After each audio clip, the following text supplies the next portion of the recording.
Hey everybody, as mentioned before, I'm an aromatherapist. I've got two qualifications, two qualifications in aromatherapy, and I've also got three qualifications in herbalism, to different levels. My highest level is level 4. But I want to touch a bit on herbal products and aromatherapy.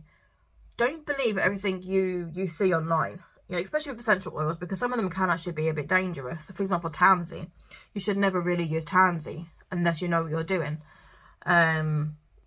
Or for example,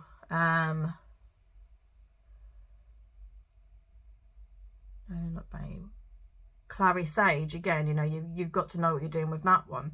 There are so many different oils that you can't just mix together or just use neat. You can't. There's so much stuff you shouldn't be doing, because it can cause complications. It can cause issues, especially if you're on medicine and stuff like that. Wintergreen is another one.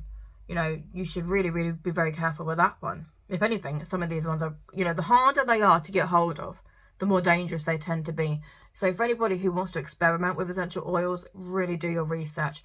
And the same with herbs, again, because herbs have got so many contraindications, and some are so toxic. You've got nightshade, you've got even just some of the plants you don't think are dangerous can be dangerous.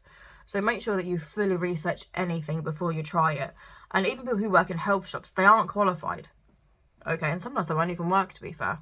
So if you want something that works, make sure you go to a qualified aromatherapist or herbalist who knows what they're talking about, because this stuff really can be dangerous if you try and blend this stuff yourself. Like I said, there's so many different, you've got so many different herbs out there that are fantastic for this and that, but they're also toxic as hell if you don't know what you do. Belladonna, for example, it can heal as quickly as it can kill. So make sure that you are really, really doing your research on anything herbal or aromatherapy related, just so you don't end up down the hospital.